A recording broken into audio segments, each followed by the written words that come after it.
Andrew looked up at the white sky filled with snow. It hadn't snowed in the south for the last 4 years, but the night before the day he had to drive to Smethwick it had started. If the roads stayed how they were, it wouldn't be a problem, but that sky!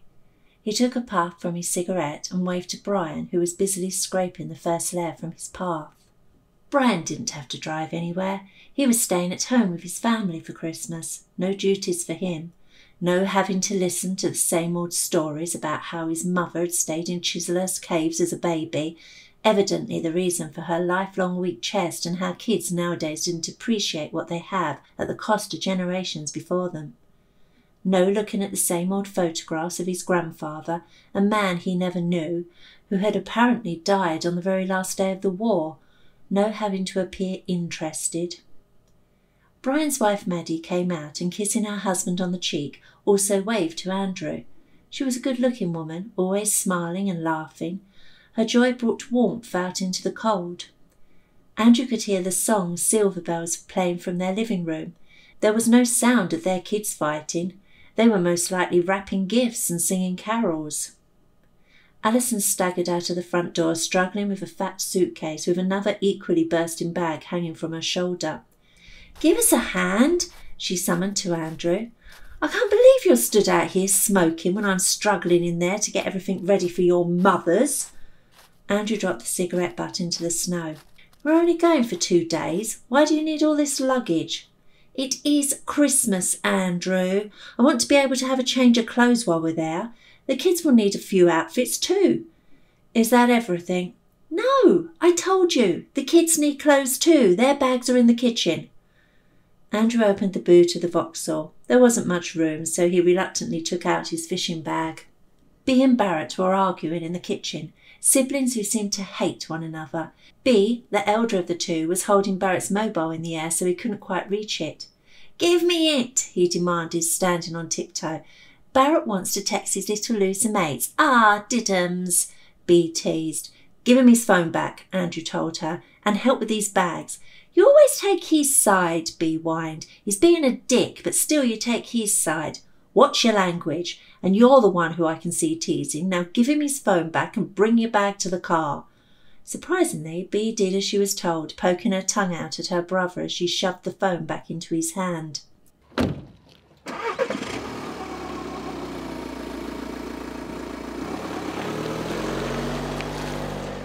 By the time they were all in the car and all seat-belted up, with Brian and Maddie waving them off, it was already 4:30 p.m. Of course, for most of the journey, Bea and Barrett were arguing.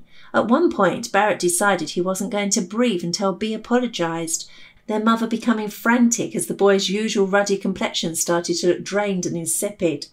"Say you're sorry, Beatrice," Alison demanded, leaning over her seat and observing the boy. "Tell him you're sorry now."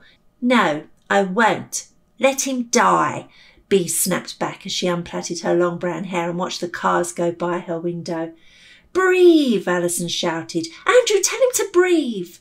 "He will breathe when he has to," Andrew told her, looking into his mirror at Barrett in the back, but even he could see how ill the boy was becoming to look. "Just breathe, son." "If you don't apologise to your brother, I'm taking your phone away," Alison threatened. "Oh, all right," Bea snapped. "Sorry, Barrett," she said sarcastically, and with that the boy let out the air in his face and gasped for more. The journey did not improve. It was the nightmare Andrew had imagined it would be. The kids continuously bickering, at one point even hitting each other, with Alison as referee when she wasn't constantly criticising his driving. It was 6:30 p.m. and they were passing through Coventry. Once they were on the M6, it would be another 45 minutes, nearly there, until the car started to shudder. "What's wrong with it?" Alison asked. "Are we going to die?" Beatrice smirked, and then the engine died. "We have to get off this road, or maybe," Andrew said, with Alison giving him a disapproving look. "It's dangerous in these conditions. Look, just ahead there's a turning." He turned the key a few times and the car jumped into action.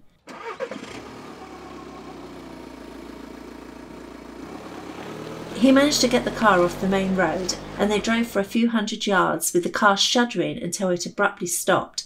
The radio came on for an eerie sound of a choir.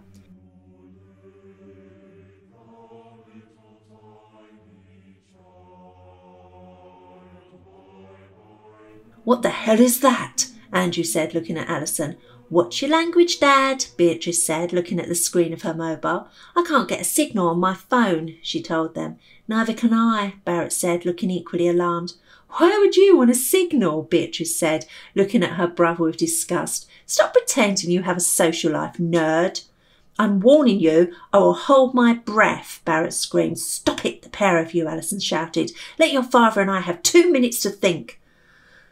"We're going to freeze to death," Beatrice said, looking closely in Barrett's face. "We will probably have to eat you." Andrew saw a man pushing a bike on the opposite side of the road.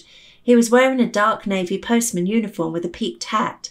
Andrew leapt out of the car and, crossing the road, ran up behind him.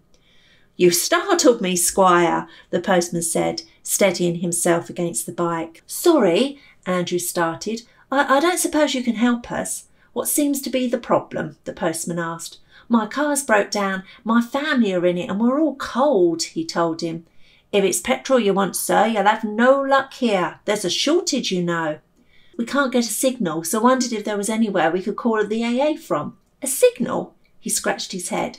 You could try Fortunate Farm. I'm sure Edith and Frank will be happy to assist you. It's quite a walk, though, but if you push it, you might get there in time for supper."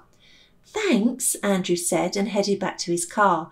The kids were arguing, and Alison looked tired and fed up. She was rubbing her hands together, and Andrew knew she was feeling the cold.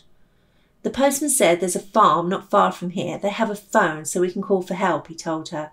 "What postman?" she asked. "The one with the bike." "I didn't see a postman," she said. "OK, kids, do your coats up and get out." "What about the bags?" "Leave them in the boot," Andrew instructed. "What if somebody comes along and steals them?" Alison asked. "Who? I don't see anyone around, and nobody in their right mind is going to be wandering about in this weather." "Except for us and the invisible postman," Alison said. They crossed the road, and Andrew saw there were no bike tracks or even footprints left by the postman, so feared light snow was falling again. It was freezing, at least with the sky so white it wasn't as dark as usual for the hour. At first the children argued, but it wasn't long before everyone was walking in silence, feeling the frost biting at their faces. Barrett was only 10 and Beatrice 2 years older. Having them out on this cold winter's night made Andrew feel guilty. "Keep walking, kids," he said. "It's not far now." "Barrett's snot is turning to icicles," Beatrice announced. At least she hadn't lost her dry wit. "Come on," Andrew pushed them. "We need to keep moving. The temperature seems to have dropped even more, if that's possible." They kept trudging past continuous white fields with bare trees, their branches heavy with snow. At last they came to an opening and saw a sign bordered with painted bright red apples, which told them they had arrived at Fortunate Farm. There was an orange glow of light shining from the windows, and it looked warm and welcoming. They could hear some music coming from the house. Andrew was a bit apprehensive about knocking on a stranger's door, but looking at his family freezing on the polished red doorstep gave him the right incentive. They didn't wait long before a bearded man in his 60s wearing a shirt and a necktie under a V-neck green tank top opened the door and peeped out at them. "Can I help you?" he asked. "Sorry to bother you. The postman advised us you might have a phone we could use. We've broken down." He turned to point in the direction of the car and saw his family's eager faces behind him shivering in the snow. "We haven't got a phone," the man said. "Why on earth would Arthur tell you that?" The man looked at the children. Then a woman looked over the man's shoulder. She had curlers in her ginger hair and smiled warmly. "Don't keep them on the doorstep," she said. "Come in and get warm by the fire." The family didn't need asking twice and followed her into the living room. She was wearing an apron over a brown woolen dress. There may not have been a phone, but the thought of a fire was enough. The deep green chromatic room was small and cosy. Logs were burning on an open fire. The sofa was covered with a patchwork throw. There was a rocking chair sat next to an old-looking radio, which the music sang from. "Sit down and warm yourselves," Edith instructed them. "You daft apers, being out there in this weather, you catch your deaths."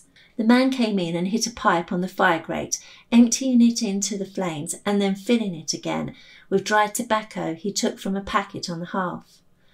The family sat huddled on the sofa, appreciating the flames from the fire. "You hungry?" Edith asked. As luck would have it, I've made a bread pudding. It's too much for Frank. It's a luxury we haven't had for a while, so he would be happy to scoff the lot. Frank coughed. You're not wrong there, my girl.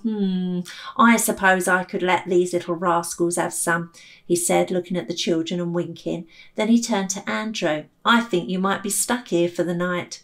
Does anyone else have a phone round here? Alison asked. No, no, my dear, he answered, smiling. You won't find anyone else round here. No phones, his wife broke in. The children were very hungry, and they ate a good slice of the pudding. The radio continued to play some old tunes.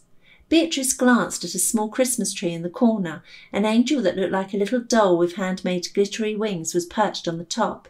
There was a cup next to it with a paintbrush. You can give me a hand, Edith said. I've mixed the soap powder with some water and was just about to brush the branches. Just stand it outside for a minute. It'll be covered in real snow, advised Frank. Don't be daft. It will soon melt all over the floor. She handed the cup to Beatrice, who followed her over to the tree and started to paint the branches with the soapy water. We can't stay. We haven't got anything with us, Alison said. We need our clothes, our toiletries. We could do with a shower. It's going to be heavier than a quick shower, Frank interrupted. A wash, Alison continued. Where can we freshen up?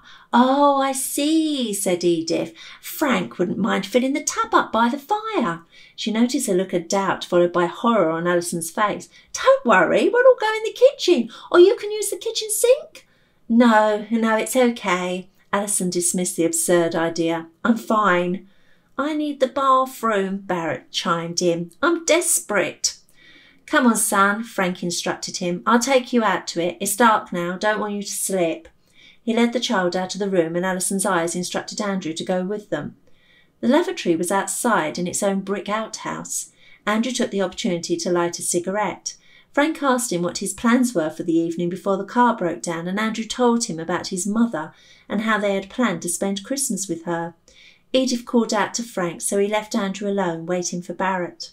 As Andrew took a deep breath on the cigarette, he thought he saw some people in the distance, hunched over and scurrying past. He quickly walked to the perimeters of the barbed wire fence, but as he got closer, his steps halted, not quite sure what he could see.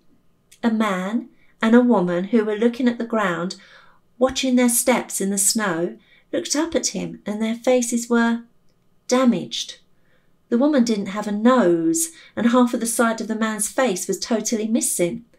Andrew threw the cigarette on the floor and rubbed his eyes. It must have been the lack of light, though the snowy sky was keeping the blackness at bay. When he looked again, the couple were gone. He quickly went back to the outhouse and found Barrett trying to work out how to flush the toilet. It was an old-fashioned system with a chain. Entering the house, he saw Edith and Frank dancing in the living room. They were laughing, and Alison and Bea were attentively watching. They looked engrossed and were not speaking. When they saw Andrew, they jolted from their trance.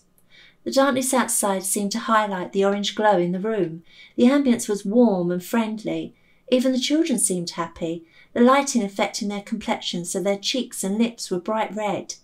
Edith asked Frank to continue decorating the room. He stood on a chair, pinning some paper chains to the ceiling. The woman began to sing along with an old tune coming from the radio. To Andrew's surprise, his family sang the words. After a short while, he was enjoying the sing-along too, singing lyrics he was sure he hadn't known before. Edith left the room to pluck a rose, she announced, and Frank handed him a glass with a punch in it. Smoking Bishop will warm you up. After a while, Edith returned. There seemed to be a steam coming from her body, a flickering smoke rising into the air. It must be so cold outside, thought Andrew, as his head began to swim and he listened to more music and laughter. When Andrew awoke, Frank was sitting opposite him, rocking his chair and staring. The radio was off and the room much darker. Don't worry, Andrew. Edith has taken the family upstairs to settle them in for the night. Barrett was frightened of the dark, teak staircase. An old cuckoo clock was on the yellow wall, threatening to break the silence at any moment. Bea and Alison sat on the bed either side of Edith, and she leaned forward and pulled a case from under it. Still tilting forward, she opened the case and took out a brown leather journal that was tied with string. Inside was a photograph of a smiling young man in military uniform. This is my boy, she said, looking at Barrett standing in front of her and showing the picture to Alison and Bea. I did have 2 sons, but one of them died when he was about your age. He has lovely teeth, Alison said, then wondered why she had said it. Of course we miss him so much, Edith said, waving the photograph. It won't be long now, though. She tucked the photo back into the journal, slid the case back under the bed and told Alison that the room was for her and Andrew to stay in for the night. She led the children to another room across the landing. Alison went with her to satisfy herself that the kids would be comfortable.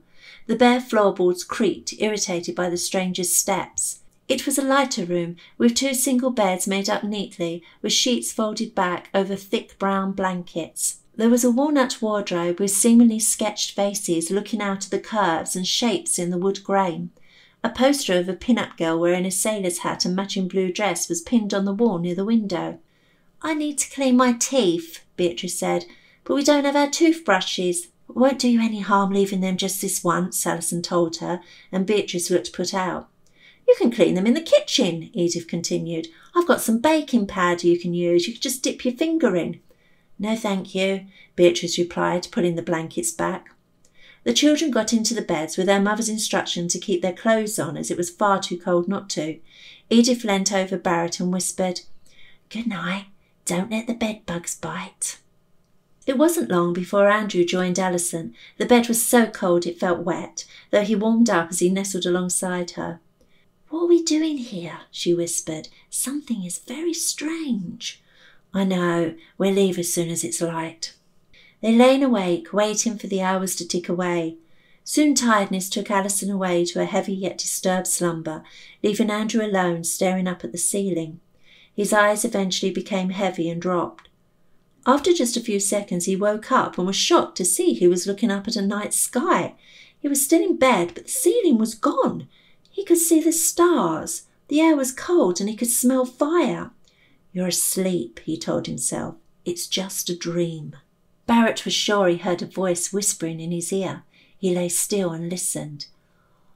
What are you doing in my bed? It said again. He jumped up and got out of the bed, looking around in the darkness. What's the matter? Bea asked. You should stay in bed, it's freezing. I'm scared, he told his sister. I heard something. Well, I thought I saw something, Bea told him. I thought I saw Edith look in the doorway at us. But I must have been asleep and dreamt it, as she didn't have a face and her arm was missing. Shut up, Bea, that's not funny. I'm not trying to be funny, it's true. She saw Barrett was really frightened. Come on, get in here with me. He was glad of the offer, though a little surprised. They lay together in the dark, listening to the house creaking and studying the shimmering evil smiles on the wardrobe, highlighted by the cruel moon peeping through the window. As they dozed off, a loud alarm of some sorts began to shriek through the crisp air. Alison and Andrew woke up with a jolt. The alarm was close. They thought they could hear a plane in the distance, flying low, then a whistling sound. They were paralysed. Neither of them could get up from the bed.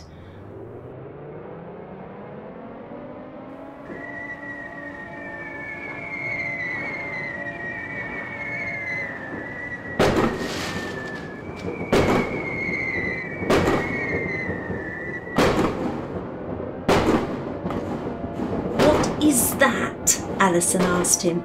I've no idea. The bedroom door opened and it was Frank. His beard looked as though it was burning from his face. Come on, we need to get to the shelter. His voice was echoing. What are you talking about? Andrew asked him, and his words seemed to stick in the air, moving slow and tediously away from him. They're targeting us. We need to be safe. Still unable to move, the couple watched him. In the dark, his features began to distort as though his face was melting. He slowly faded until he was gone. They could hear a woman crying, a warped, fuzzy sound. Was it Edith? Before they could move, Beatrice and Barrett were in the room, hugging each other. The plane sound was closer now. The house shook. Released from the grip of the cold sheets, Alison grabbed the children and they huddled together on the bed. The children whimpered with every loud bang. Andrew pulled himself up and went to the window. He could only see black smoke and flashing lights in the sky.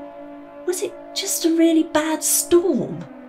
Mummy, I'm so scared, Beatrice whispered. It's all right. "We'll all be okay," Alison told them, and for a moment Andrew was stunned by her bravery. Up until that moment he hadn't believed they would be safe. Now he felt comforted by his wife's words. More whistling and a few more loud crashes as the house shook, rattling its contents, until it stopped. They were quiet for a moment, waiting. "Is it over?" Barrett sobbed. "I think so," Andrew said. Then looking at Alison, "It was a storm, kids, just a storm, wasn't it, Mummy?" "Yes," she said calmly. They stayed in the room, all four of them awake, waiting for the winter sun to rise and begin to melt the snow. Andrew was the first to go downstairs, telling Alison to wait with the children until he called her. He couldn't find Edith or Frank. The house was strangely silent, a strange kind of artificial silence. He hummed to ensure his voice could be heard. He called to the family and they nervously sneaked down the stairs. They put their coats on and left the house. As they walked to the barbed wire fence, Andrew kicked snow from the Fortune Farm sign, which was lying on the ground, the apples worn away and the once rich green letters scratched and faded. Looking back, he saw they had stayed in a burnt-out, dilapidated ruin. No roof, no front wall, derelict and abandoned many, many years ago. The car was waiting for them. The bags were still in the boot, though it didn't seem to be so important now. They drove out of the turning and were back on the motorway. Bea held Barrett's hand and they were quiet. Andrew switched on the radio and Christmas carols played.